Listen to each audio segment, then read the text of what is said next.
Those of you who were at the Ladies' Guild meeting this morning heard a very sensitive little talk about healing, and I was reflecting that quite a lot of the things that the lady was talking about this morning will be woven into this evening's reflection, so it'll be very interesting to see how you make the connections between the two of them. And those of you who weren't there this morning hopefully won't miss anything. I do actually want to point out at the start that this reflection comes with a bit of a warning on the can, because unlike the Lent reflections, which were quite practical, this one invites us to go a little deeper and is possibly a bit more philosophical than the ones we had during Lent, so be warned. One of the most positive and important developments in the Church since the Second Vatican Council has been the rediscovery of the rite of Christian initiation of adults. And there is now a very elaborate process by which people can in fact embark on what in some parishes can be a 2-year process of actually reaching the point of being baptised at the Easter Vigil. In the early 1980s, in the parish where I was working, the parish priest set up an enquirers group. And the enquirers group was not, strictly speaking, RCIA. It was a group open to both candidates for baptism and also to existing Catholics. And the idea was that through the enquiries, the questions, there was an opportunity for everybody present to deepen their faith. The weakest part of RCIA is what happens after the Easter Vigil. It is envisaged in the process that there will be a period of what's called in the official jargon mystagogia after the Easter Vigil. This rather cumbersome word is best translated as allowing the mystery to seep in. And it seems to me that the primary purpose of the Easter season is to allow us to reflect deeply upon the mystery of redemption. And in these two reflections, the one tonight and the one in a couple of weeks' time, I wish to do just that. And so tonight, I want to take us back to the heart of the mystery. One of the commonest objects of religious artistic expression is that of the crucifixion. In pre-Baroque art, the crucifixion is depicted with graphic realism. Those of you who have seen any Romanesque crucifixes will know that very often the artist has a Jesus whose body is physically contorted on the cross. It's a sign of the depth of the mystery. And it seems to me that particularly in pre-Baroque art, there is no doubt when you look at a crucifix that Jesus really died. And that is the idea that the artist wants to convey through their work. And not only that he died, but he also died in agony after terrible suffering and torture. Now, we can do a couple of things with those two facts I've just mentioned. The first thing that we can do is largely overlook them. We kind of jump from Good Friday afternoon to Easter evening. We jump from death to resurrection because we say, well, the story had a happy ending anyway. Now that's a mistake, because there may be a happy ending, but the process, and this is my main point tonight, the process was crucial not just for Jesus, but also for us. And the other thing that we can do is simply attempt to grapple with that statement. We can actually ask ourselves the question, what are the implications for me of saying that Jesus really died?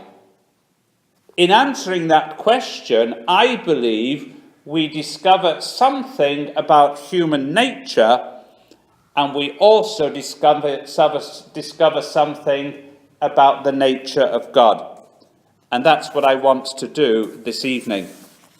One writer has said this about the crucifixion. and our belief that Jesus really died.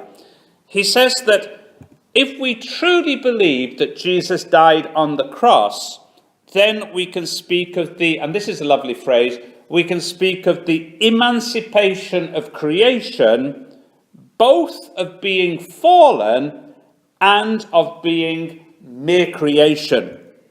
Now, what does he mean by that? The emancipation of creation, both of being fallen and of being mere creation.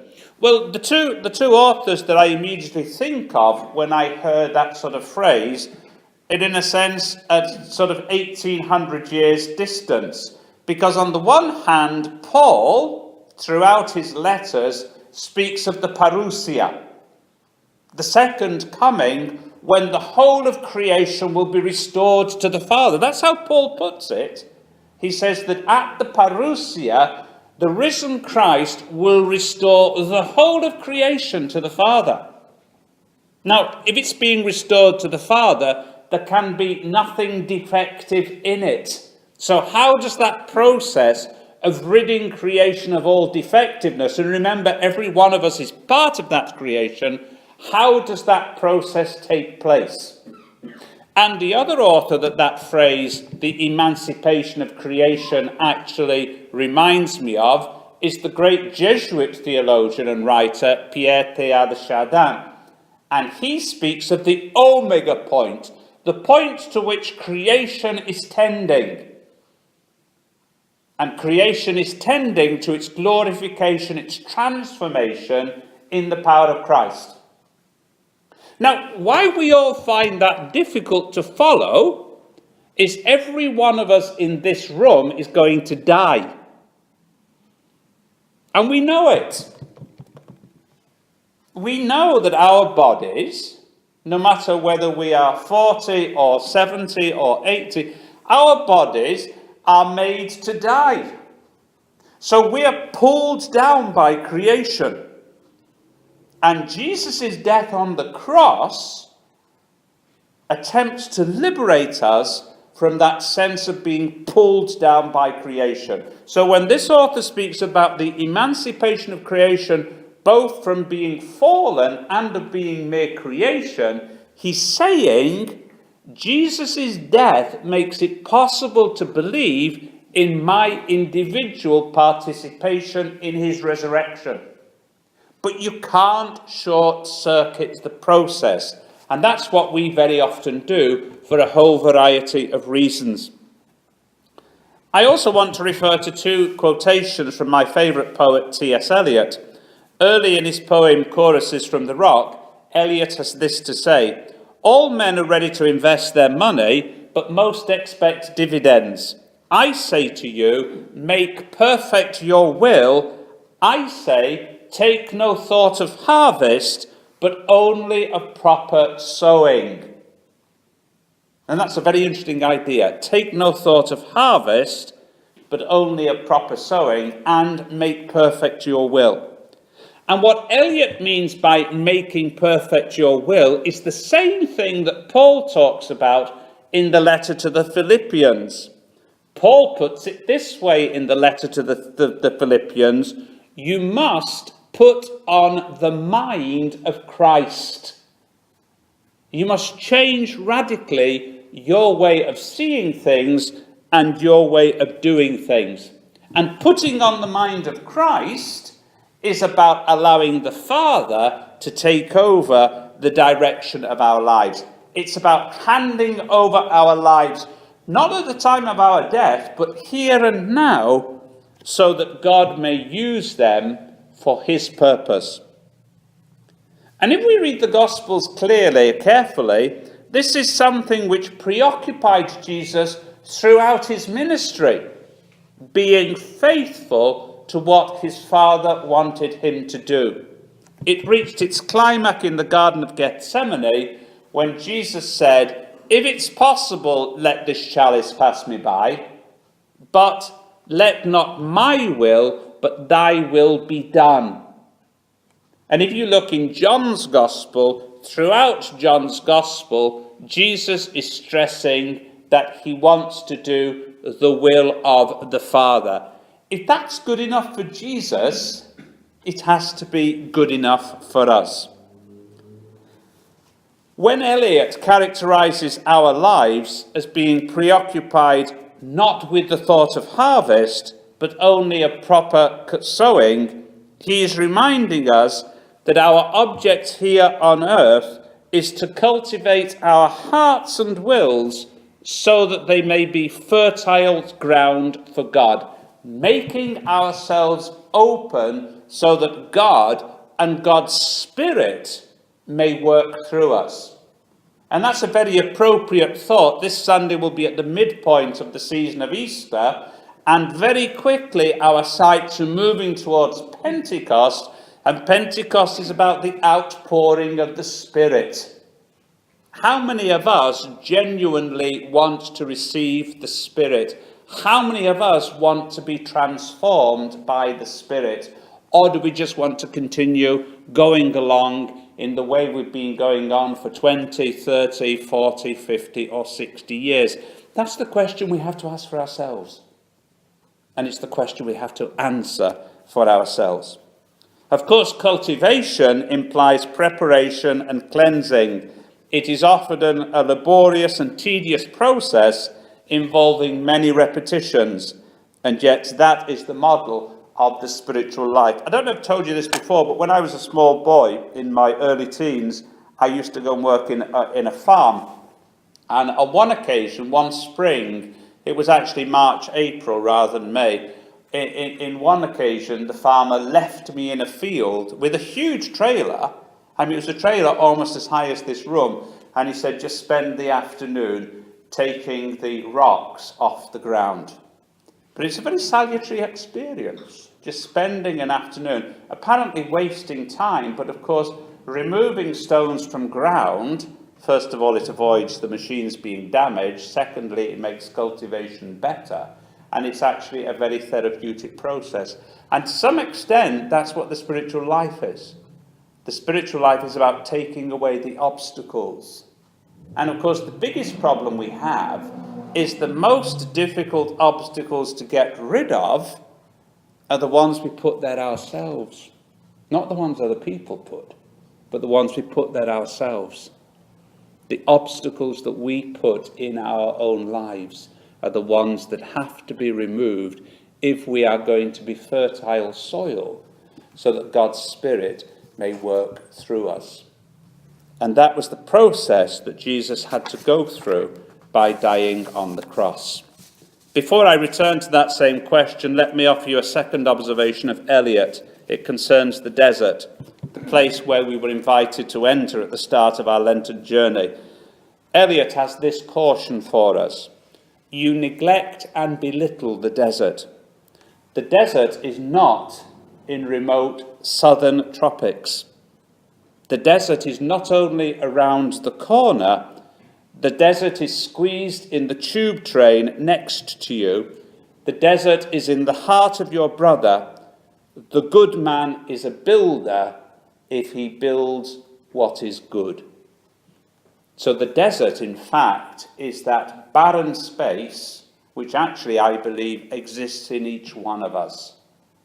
And by dying on the cross, Jesus says, nothing needs to be barren. My power can enter it. My power can transform it. And the only thing that can stop Jesus' power doing that is our fear, our unwillingness. Many of us neglect and belittle the desert out of fear and ignorance. We're afraid of what we might find there. But maybe we're afraid because we try to journey into the desert without the appropriate guide. The desert for us is the unredeemed part of my personality. And that precisely is the place that Jesus visited when he died on the cross. And it's the place that Jesus wants to visit here and now so that we can be more effective servants and instruments of his kingdom. It leads us to a series of questions. Do we want to make our own way, or do we allow God to lead us? It might be challenging to give up our false sense of autonomy, but the alternative is potentially more catastrophic. Christian freedom, which is very different to the prevalent view of freedom that exists in the world today. Christian freedom is about knowing and experiencing ourselves and others as God sees them. And that's challenging. Seeing myself, not as I see myself, but as God sees me. And seeing others as God sees them. I don't know if I said this to you, but I went to a conference when I was still working in schools. There's an annual conference of the Catholic Head Teachers, and we had a Jesuit speaking, and the Jesuit said that one of the earliest Jesuits, not Ignatius, but one of the earliest Jesuits, said of educators, catch the pupils doing something good. Any of us who've been in education know that we spend lots of time catching pupils doing bad things. But interestingly enough, one of the earliest Jesuit educators said, catch the pupils doing something good. In other words, build on their goodness rather than actually constantly knock them for their lack of goodness. And we could actually apply that in our parishes. How often do you hear people making negative comments about people in the parish? And it's best when somebody starts making negative comments of saying, well, actually, what good can you say about that person? Somebody actually said to me about the canon, the canon never said bad things about people. That's interesting. That's a very interesting quality. The quality of always saying good things about people. And that is actually this process of transformation. So freedom is not about being able to do what we want when we want it. Freedom is about knowing and experiencing ourselves and others as God sees them. Eliot's desert is not a physical reality, but a spiritual and relationship reality.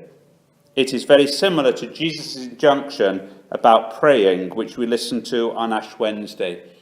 Remember, Jesus said, when you pray, go into your private room and deal with what you find there.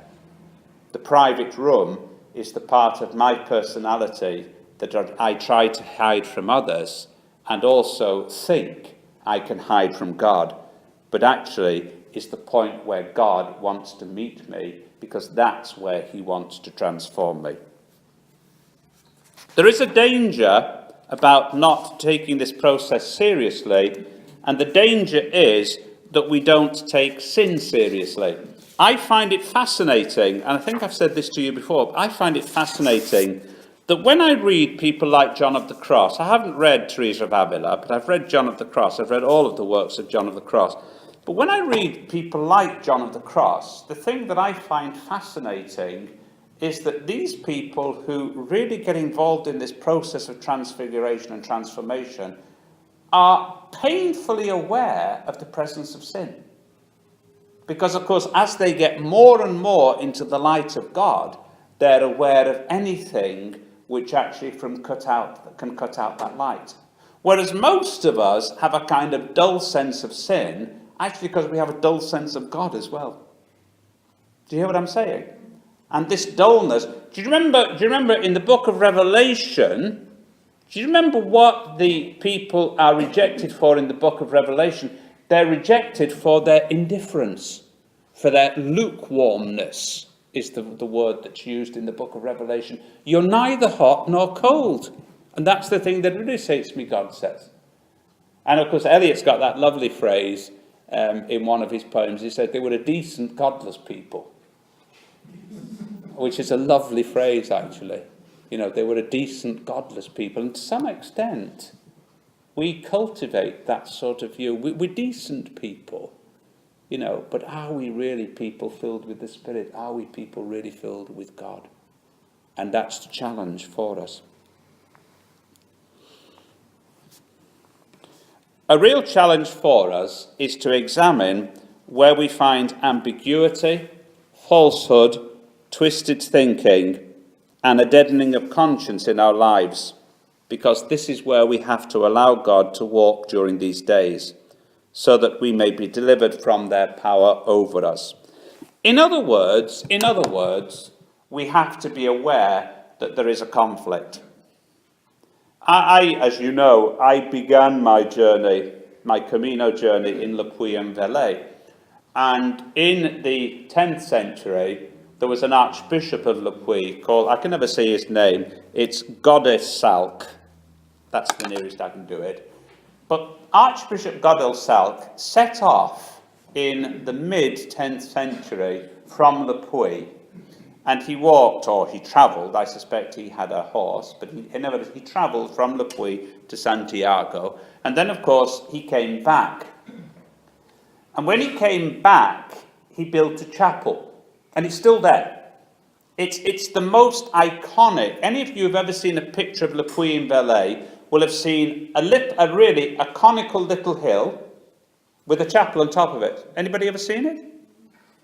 Okay, that's the conical, that's the iconic view of Le Puy. If you haven't seen it, go and Google it. Go and Google the Chapel of San Miguel or Michel in Le Puy-en-Velay. But to understand what Goddesalc was doing, you have to understand something about the word puy. Because there's lots of puys in that part of France. Does anybody know what a puy is? A puy is a volcanic plug.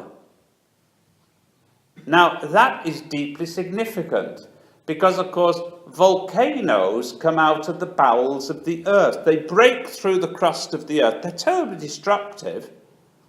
And when they break through, they push their force upwards and often produce dramatic and interesting symbols and rock structures. I always find it fascinating because, of course, I lived and worked in Edinburgh for a number of years. But I find it fascinating that Arthur's Seat in Edinburgh is a volcanic plug. I don't know if people knew that, but I mean Arthur's Seat, which is the iconic feature of Edinburgh, is actually a volcanic plug. So volcanoes come from the bowels of the earth, and they thrust themselves upwards to the heavens. And so Goddesalc said, we'll build this chapel in the middle, because this will be the point of intersection between heaven and earth. This will be the point of contact between good and evil. And of course, that's what St. Michael is. St. Michael the Archangel is the one who fights against the power of good and evil. And, you know, I spent the whole of the 14th of August wandering around in Le Puy and went to this chapel and sat there. And there's a beautiful audio-visual display at the bottom. And it became one of the sort of iconic ideas for the whole pilgrimage. That a pilgrimage, in fact, is a journey of reflection. It's a journey of confrontation between the power of evil and the power of good. And of course, when you're on a pilgrimage, you get distracted in your thoughts and all sorts of negative thoughts come up. And on the pilgrimage, you're being invited to reflect on those ideas and have them purified. And of course, that purification is only possible because of what Jesus did on the cross.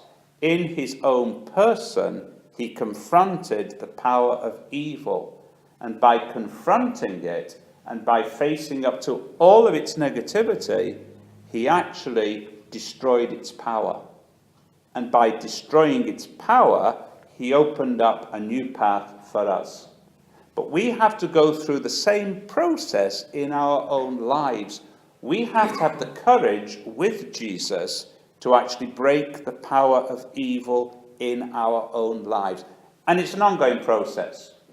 You overcome one set of tendencies within yourself, and then another set come up. I always remember many, many years ago, Basil Hume talking about celibacy, and he said, well, for the first 15 years, it's about not having sex with a woman, and for the next 15 years, it's about not having a family. And for the final bit, he said it's about not having a companion. In other words, he was trying to say that actually celibacy is something that affects you in different ways at different stages in your life. And I think that's true of so many things, that we have different tendencies at different stages in our lives. And this conflict between light and darkness, this conflict between good and evil, has its origins at the very outset of the process of incarnation. Jesus entering into human reality in order to purify that reality and bring it to its highest level.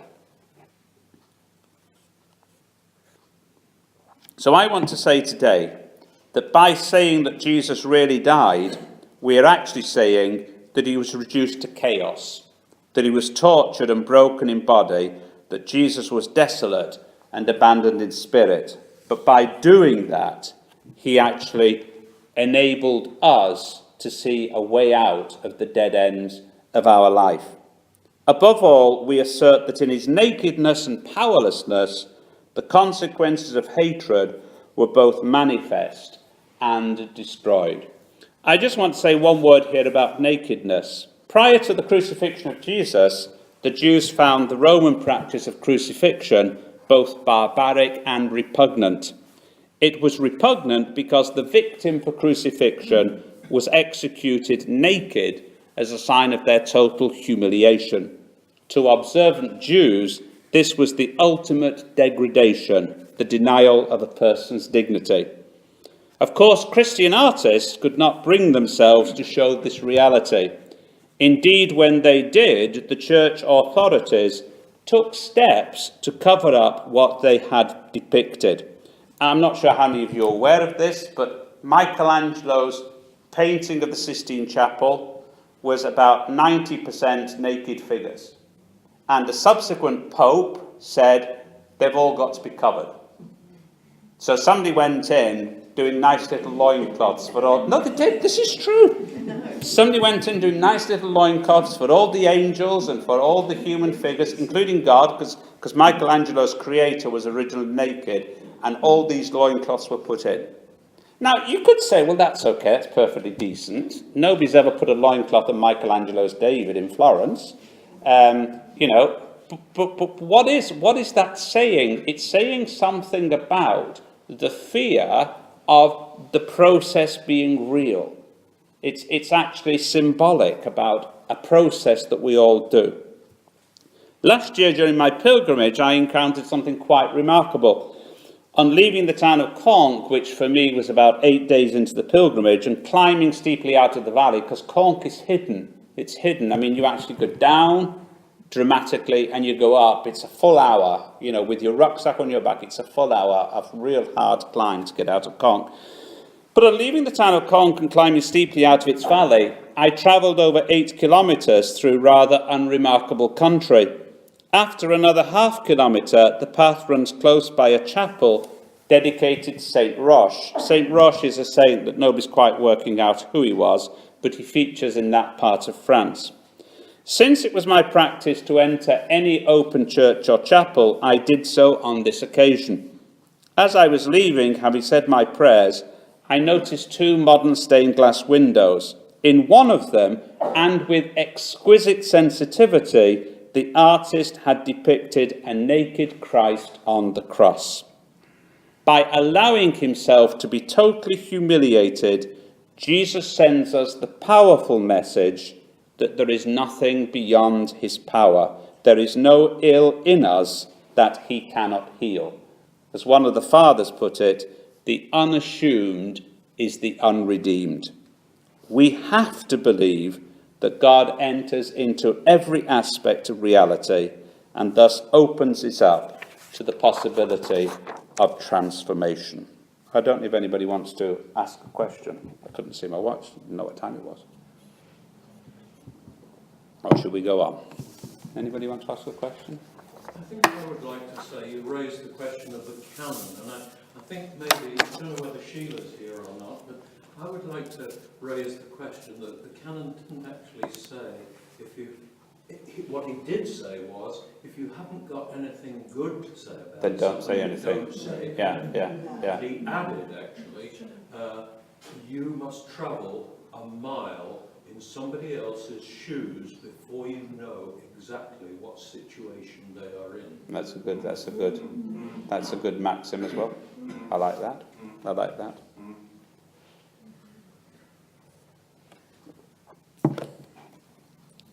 As we proclaim in the celebration of the Eucharist, dying, you destroyed our death, we actually have to live that in our lives. We have to believe it and we have to put it into practice. Interestingly enough, a careful reading of the Gospels reveals that this was not just one single event at the end of Jesus' life, but a process which runs through the whole of his ministry. We have a human tendency to compartmentalize life, to reduce it to single events. In spiritual terms, we speak of preparing to die, preparing for what comes after death. But in reality, Jesus wants us to live, to grasp the opportunity of his presence here and now. As last Sunday's Gospel concluded, I have come that you may have life and have it to the full. And there are lots of examples of this process running through Jesus' ministry. Jesus, it seems to me, and this is particularly true in Mark's Gospel, is preoccupied with healing people. He clearly wants to free people so that they may reach their full potential. At the start of Mark's Gospel, the process is breathless. Mark actually has it spread over 2 days in the first and second chapters. And if you read the first and second chapters of Mark's Gospel, it's healing, healing, healing, healing. He's in Capernaum, he heals a demoniac. And I think I've said this to you before, there's a fantastically fruitful meditation for us about these demoniacs in the Gospel. So there are no demoniacs today? There are no people possessed today? None of us are possessed? They're all rhetorical questions, because I believe that there are demoniacs today. There are possessed people today. Most of us are possessed to some extent. That's my honest opinion. And that's where we need Jesus' healing. Now, we may be possessed for all sorts of reasons. I don't know if I've ever told you this story, but interestingly enough, and it was incredibly moving for us as children, but my mother, who died 8 years ago, my mother lost her father when she was 18 months old. He died in 1917. He wasn't actually killed in the First World War, but he was killed as a result of an industrial accident during the First World War. What did her mother do to my mother and her sister, but she put them into an orphanage? Because what else do you do in 1917 if you've not got a breadwinner? So my mother spent the age from 18 months to 6 years in an orphanage. The big effect on her of that was that she was physically incapable of showing affection till her late 80s. When we were children, my mother never hugged us. You didn't do kissing in our family. And that wasn't just the fact that it was working class Lancashire in the 1950s. You just didn't do it in our family. So that, in a sense, was a way in which my mother was possessed. It wasn't her fault. It wasn't my grand's fault. It's what had happened to her. Now, the wonderful thing is that literally in the last 4 or 5 years of her life, she overcame this. And I remember, for example, she died on Christmas Eve. And I remember in the October before she died, doing a house mass in the house. And, I think 5 of us, we're 7, 5 of us were present. And the physical warmth of the hugs that went round that room was absolutely breathtaking. But that was a way in which, through circumstances, she had been possessed. And I believe that a lot of us have been affected by things that have been done to us, often in our childhood. And I'm not talking about anything sinister. I'm just talking about things that happen to us.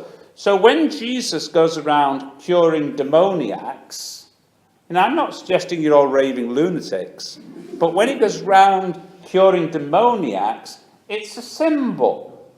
I spend a lot of time reflecting on the healing miracles, because most of the things that people have in these miracles, like problems with sight, like problems with walking, like leprosy, where you're slowly being eaten up by the illness. And actually, I believe that some of these really were the illnesses that Jesus healed, but I also think they're symbols of the sorts of things that go on in our own lives. And when I read these first 2 chapters of Mark's Gospel, and I see this breathtaking list of things that he heals people from, one of my favourite ones is he cures Simon's mother-in-law. Whether Simon was happy about this, I'm not sure, but, Simon's mother-in-law was in bed with a fever, and at once they told him about it, and he went in, took her by the hand and helped her up, and the fever left her. And then you get the whole crowd bringing people for him to cure. And then he disappears into Galilee, and somebody comes with a virulent skin disease. Then we've got a paralytic, and then we've got a man with a withered hand, and it goes on and on and on. And then, of course, it comes to this wonderful story that I know I have spoken to you about before, about the naked demoniac in the graveyard who was banging his heads on the stones, and Jesus actually heals him. Now, I believe passionately that all these healing stories are there for us to read and say, well, which bit of that person is me? Where do I need to be healed? Where am I a bit sort of, unbalanced? And it may be that I'm unbalanced because of things that have happened that I had no control over. Or it may be I'm unbalanced because of things I do to myself. But that's where Jesus wants to meet us. And he's got the power to meet us there because he's been there. And it's very interesting that in a lot of these miracles, these healing miracles, Jesus breaks huge taboos, to physically touch people. There's that lovely one we had during Lent where he sort of makes the spittle, makes the mud out of spittle and daubs it on the man's eyes.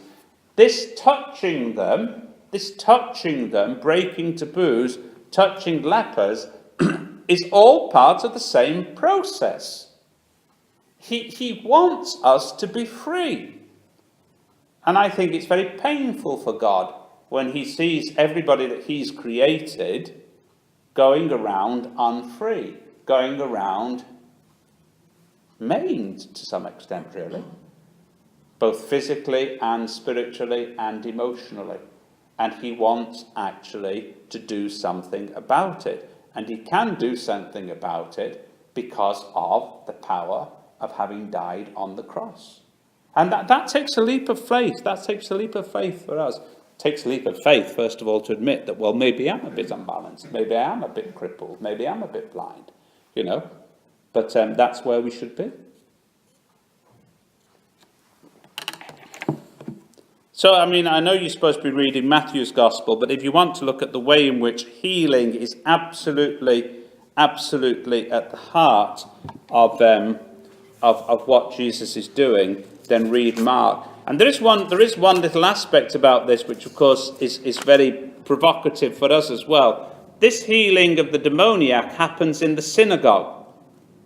And so it raises the question, is liturgy just about going through set routines, or is liturgy about a living encounter with God? So sometimes unexpected things might happen. That's something I learnt in Salvador, because in a Salvadorian liturgy, well, anything could happen. From drunks to dogs to goodness knows whatever could happen. But you see, what are we doing when we celebrate? Are we just going through a routine, or are we leaving ourselves open to the living God? And again, that's something that we need to look at for ourselves. 2 questions emerge from our study of the healing miracles. Who is God for you? And can you cope with a God who wants to transform every aspect of your life and of your personality? The first 5 chapters of the Gospel, of Mark's Gospel, have been dominated by this process of healing.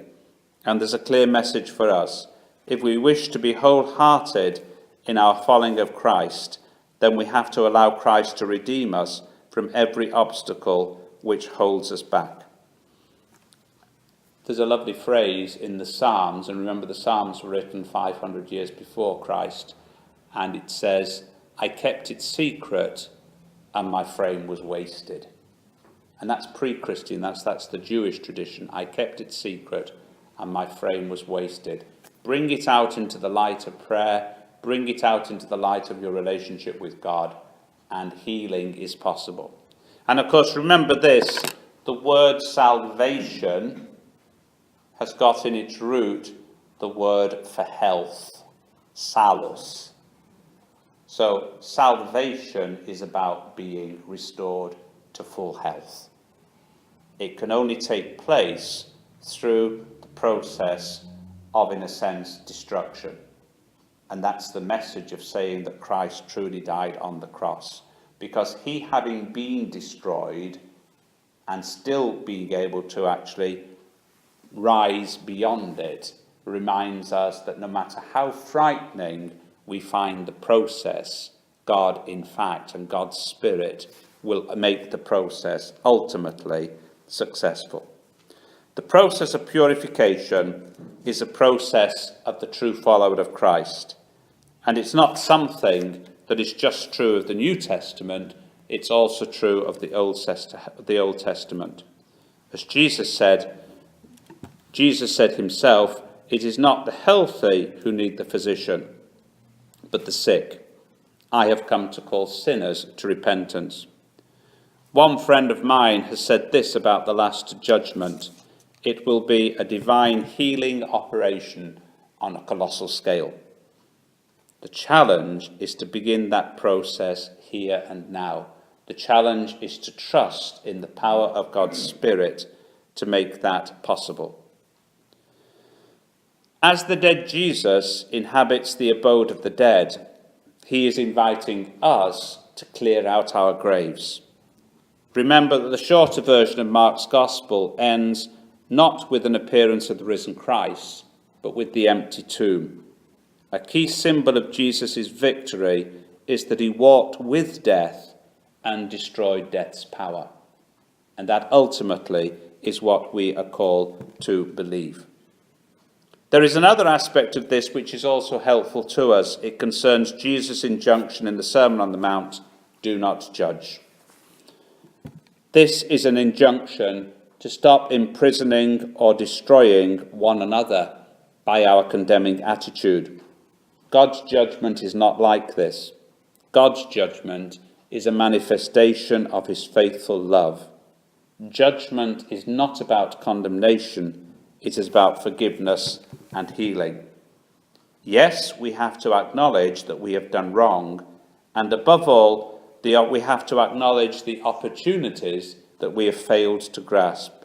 But as we do this with honesty and humility, we realize that we are still loved by God, and once we begin to understand that we are really loved by God, the healing process can truly begin.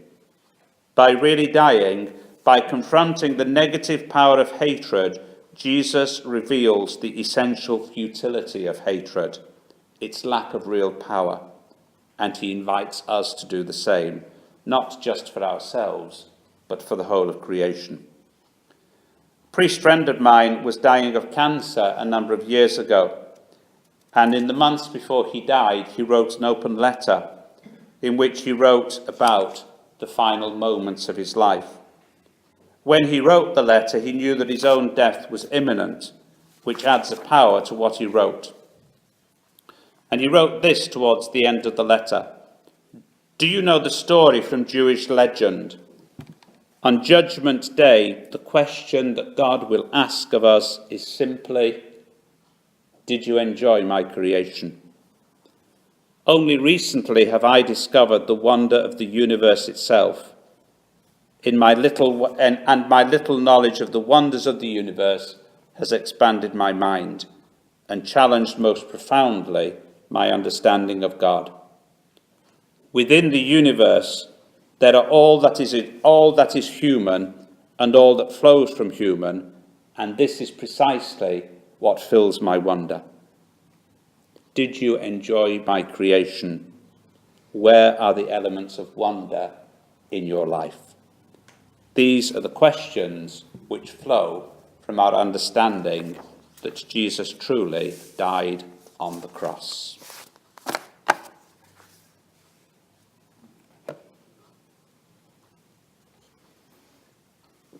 There's a couple of minutes if anybody's got a question or an observation. Have I told you about my Christmas tree story? Have I never told you my Christmas tree story? I, as you probably gathered, love art. And somewhere in my 30s, may have even been later, I was reflecting and kind of asking myself, it's very strange that I love art, but I don't paint. And this sort of went around in my mind for a while. And it genuinely took a while, and I can't ever remember the exact moment when the memory came up. But of course, once it had come up, it was just blindingly obvious. And it went back to what we would now call year 2. And in year 2, we were coming up for Christmas, and we were told to paint Christmas trees. So I'm there at the desk, really enjoying painting my Christmas tree. And the next thing, I'm aware that the teacher is standing at my shoulder. And in a very stern voice, she says to me, I can't remember, I think it was a paintbrush. She said, put your paintbrush down and pick up this and come and stand at the front of the class. So little me stands at the front of the class with the picture, and she says to the class, she doesn't allow me to speak, she says to the class, children, this is not the way to paint Christmas trees. But it then gets better. She then took me down 3 other classes. So, well, what's the message? It took me 30 years to even get back to that memory. So she did a pretty good job. And that's what I mean. That's what I mean by these things can be uncovered. And going back to my mother's story, I don't think my mother was aware for most of her adult life, about this lack of affectivity. And actually, rather movingly, I am convinced that we, her children, because of course in our life experience, hugging and kissing became much more normal. And I actually genuinely believe that we, her children, actually helped her process of healing. I've got no doubts about that at all. And so in her 80s, she finally discovered that there was nothing wrong with hugging people and kissing people. But those nuns did a pretty good job in that orphanage. And no disrespect, I worked with some nuns, but no disrespect, I personally, don't like nuns. And I think I don't like nuns because I link them to what happened to my mother. And that makes total sense to me. It's not rational, but it actually makes sense. And this is what I'm talking about. It's unpacking all these things. And I don't think I'm abnormal. I think all of us have got these sorts of things that have happened to us. And I don't blame that teacher. She was doing her job. But don't tell anybody I said that. Okay, let's just have a final prayer. Loving God, we thank you for your presence and action in our lives. We ask you to touch our hearts and our minds and make us more open to your love and to your word. We ask this through Christ our Lord. Amen. And may Almighty God bless each one of you, your homes and your families, in the name of the Father, and of the Son, and of the Holy Spirit. Amen. Thank you very much. Thanks, Andy.